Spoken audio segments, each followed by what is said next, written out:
Hi guys, right, so today we're talking about pressure and volume and how they're related. So basically, we can increase or decrease pressure depending on the number of particles in a space, in a volume, or by changing the size of the space.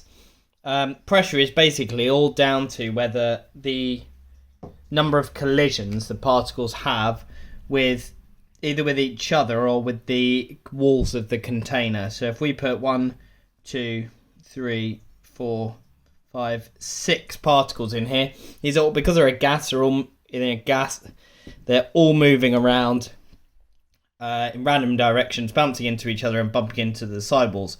They are exerting a force of 90 degrees to this wall. So this is not a real example. It's just a model of what's going on, because actually we'd have millions and millions of particles within this space, but we're just showing what's going on. So we've got 6 particles in this space. They're bouncing into each other and bouncing into the walls. Now if we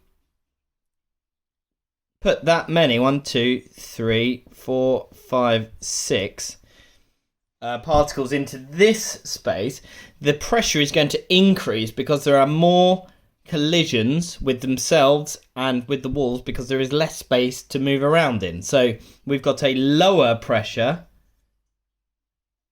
in this example here, and we've got a higher pressure in this example here. So what we've done is, if you decrease the volume and keep the amount of gas the same, amount of particles the same, the pressure is going to increase. If we use the same amount of particles, the same amount of gas in a larger container, the pressure is going to decrease because there are less collisions. More collisions because there's a smaller space, less collisions because it's a larger space, a larger volume. This would obviously be in a 3-dimensional box, but for this, I'm not very good at drawing 3-dimensional shapes, so we're just going to draw it with a 2-dimensional one. So the other way that pressure can change is if we keep the volume the same. So what about if we increase the number of gases? So let's start off with our 1, 2, 3, 4, 5, 6 gas particles in this space again. So they're all moving around, bouncing into each other and bouncing into the walls, exerting a force on the walls, keeping them in shape.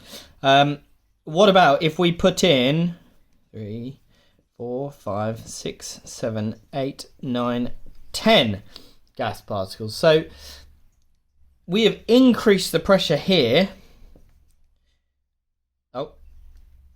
We have increased the pressure here by increasing the number of particles in it. So we can also increase the pressure by increasing the number of particles in the volume. So we've got a lower pressure here because there is a lower number, a smaller amount of gas, and in this one we've got even more gas. So there are 2 ways of changing the pressure when we're talking about volume. You can either change the volume of the container that the gas is within, or you can change the amount of gas that is inside the same shape container.